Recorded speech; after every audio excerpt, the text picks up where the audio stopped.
શહેરના ધંધુસણા ખાતે અમારી ચિંતન શિબિર મળી છે। એમાં હજારોની સંખ્યામાં વડીલો, યુવાનો, માતા બહેનો સૌ ભેગા થયા છે।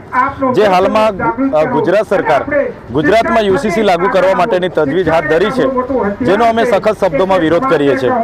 જ્યારે આ દેશ પર મુગલોનું 500 વર્ષનું શાસન હતું, અંગ્રેજો 175 વર્ષ શાસન કર્યા અને બંધારણ જ્યારે બન્યું ત્યારે પણ યુસીસી લાગુ કરવાની કોઈએ તરફેણ કરી નથી।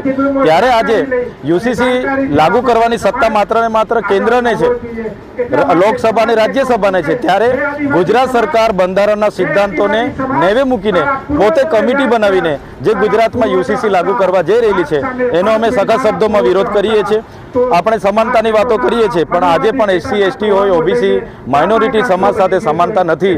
ત્યારે હાલના તબક્કે ગુજરાતમાં યુસીસી લાગુ કરવામાં નહીં આવે એવી અમારી સ્પષ્ટ માગણી છે।